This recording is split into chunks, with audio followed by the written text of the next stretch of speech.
Bismillahirrahmanirrahim. Assalamualaikum warahmatullahi wabarakatuh. Selamat pagi, selamat siang, dan selamat malam. Tergantung kapan teman-teman menonton video ini. Perkenalkan, nama saya Adrian, mahasiswa Fakultas Psikologi Universitas Negeri Makassar yang sedang menempuh semester 1. Pada kesempatan kali ini, saya akan mempresentasikan hasil tugas akhir saya dari mata kuliah Psikologi Perkembangan Anak, yaitu adalah LESPEN. Oke, tanpa memperpanjang waktu, mari kita masuk pada profil singkat. Oke, di sini saya adalah anak laki-laki yang lahir pada tahun 2005 di Rumah Sakit Bayangkara, Makassar. Saya adalah anak ketiga dari 3 bersaudara yang diasuh dengan penuh kasih sayang oleh kedua orang tua saya. Di sini saya mempunyai seorang ayah yang bekerja sebagai polisi dan ibu sebagai ibu rumah tangga yang senantiasa menjaga dan mengasuh saya. Oke, kita masuk pada masa prenatal. Saat saya masih dalam kandungan, ibu saya berusia 34 tahun. Dan ini sudah kehamilan ketiga bagi ibu saya. Pada trimester pertama, ibu sering merasa mual dan muntah, tetapi tetap menjaga pola makan dengan konsumsi sayur dan buah agar kebutuhan gizinya terpenuhi. Di trimester kedua, kondisi ibu sudah menjadi lebih baik. Dan pada trimester ketiga, ibu sudah mulai banyak istirahat, tetapi tetap rajin memeriksakan kandungannya ke rumah sakit demi memastikan dan menjaga kondisi saya tetap sehat dan berjalan dengan normal.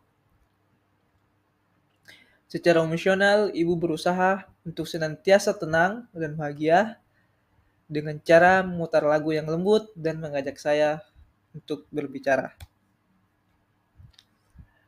Oke, kita masuk pada masa kelahiran. Di sini saya lahir dengan normal di Rumah Sakit Bayangkara, Makassar, dengan berat badan 3,40 kg dan panjang 55 cm. Kondisi saya sehat dan langsung menangis dengan keras setelah kelahiran. Kondisi ibu juga sangat sehat setelah melahirkan saya, hanya merasa lelah dan sedikit sakit yang normal. Selama masa pemulihan, ibu menjaga kesehatannya dengan makan makanan yang bergizi dan beristirahat, dan memberikan saya ASI. Menurut Santrok, masa setelah kelahiran sangatlah penting karena ibu dan bayi sedang beradaptasi, baik secara fisik maupun emosional. Kondisi ibu baik dan tenang, membantu membangun ikatan yang kuat antara ibu dan saya, yang menjadi dasar bagi pertumbuhan dan perkembangan saya. Oke, kita masuk pada bagian analisis. Selama masa kehamilan, beberapa hal yang mempengaruhi pertumbuhan saya, di antara lain adalah kesehatan fisik dan perasaan ibu, pola yang seimbang, serta dukungan oleh keluarga yang membantu ibu menjadi tenang. Menurut teori teratologi yang dijelaskan oleh Santrok, kondisi seperti stres berlebihan, kurangnya nutrisi, dan paparan bahan berbahaya bisa mengganggu pertumbuhan janin. Oke, kita masuk pada masa bayi. Saya akan jelaskan di perkembangan fisik dan motorik. Sejak kecil, pertumbuhan saya berjalan dengan normal dan seimbang. Berat badan saya bertambah dari sekitar 3,4 kilo menjadi 7 kilo ketika usia saya 6 bulan. Tinggi saya juga berkembang sesuai dengan usia. Pada usia 5 bulan, saya sudah bisa bergerak tengkurap dan kemudian duduk sendiri di usia 7 bulan. Dan ketika berusia 8 bulan, saya sudah bisa merangkak dan berdiri sendiri dengan berpegangan di usia 9 bulan. Dan akhirnya bisa berdiri sendiri pada usia 1 tahun. Di perkembangan kognitif, saat masa bayi, saya sedang dalam tahap sensori motor menurut Piaget, di mana Saya belajar dengan menggunakan indera dan gerak tubuh saya. Saya mulai mengenal dunia dengan menyentuh dan memainkan benda-benda di sekitarnya. Sekitar usia 8 bulan, saya sudah memahami konsep objek seperti ketika ibu menyembunyikan dot saya tetap mencarinya karena saya tahu benda itu masih ada. Oke, di perkembangan bahasa. Sejak berusia 6 bulan, saya mulai mengucapkan kata-kata lucu seperti baba dan dada yang menjadi awal kemampuan berbicara saya. Dan di usia 1 tahun, saya sudah mengucapkan kata pertama saya, yaitu adalah mama, yang membuat ibu saya bahagia. Dan setelah itu kosakata saya berkembang dengan cepat. Oke, kita masuk pada masa anak awal di perkembangan moral. Pada usia 4 tahun, saya sudah mulai tahu antara benar dan salah. Sesuai tahapan prakonfesional menurut Holbert, saat itu saya masih berpikir sesuatu itu benar jika saya mendapatkan pujian dari orang tua dan guru saya. Dan saya berpikir salah itu ketika orang tua atau guru saya itu marah dan memberikan saya hukuman. Di sini saya masih menilai tindakan dari hasil, bukan dari niat. Konteksnya itu di masa kecil orang tua saya mengasuh saya dengan pola asuh yang hangat tapi tegas, memberikan kebebasan tetapi tetap mengajarkan perilaku baik. Saya memiliki jadwal yang tetap seperti bangun pagi, sarapan, mandi, tidur siang, dan bermain. Pada usia 4 tahun, saya sudah membantu ibu saya melipat pakaian dengan cara yang berantakan, tetapi di situ ibu cuma bisa tersenyum. Oke, di perkembangan fisik dan motorik, pada usia 8 tahun, pertumbuhan fisik saya berjalan dengan stabil. Tinggi badan saya meningkat, tubuh menjadi lebih kuat dan seimbang.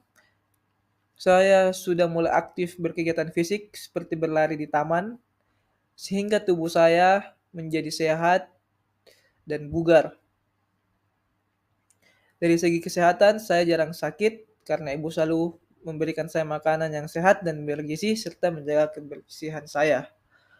Oke, di perkembangan kognitif. Pada usia 8 tahun, saya berada di tahap operasional konkret menurut Piaget.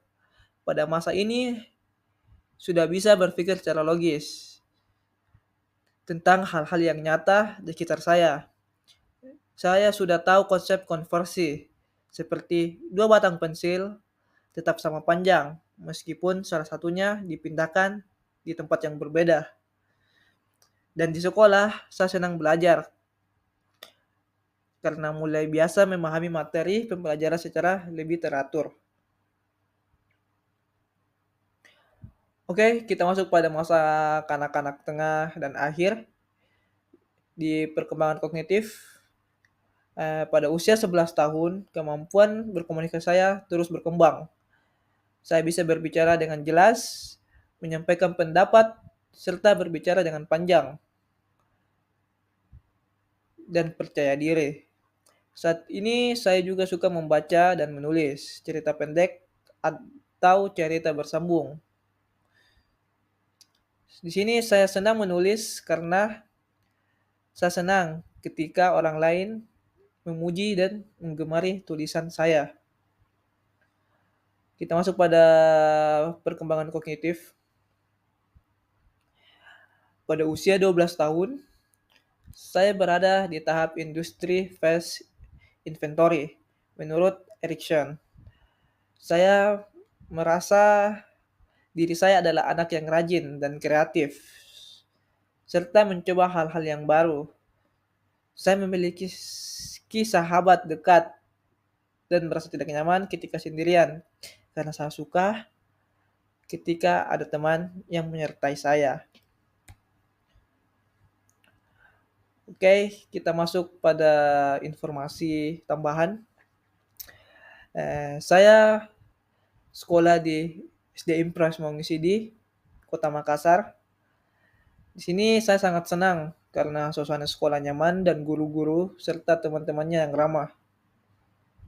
Di sana saya belajar banyak hal yang baru dan selalu antusias setiap hari masuk kelas.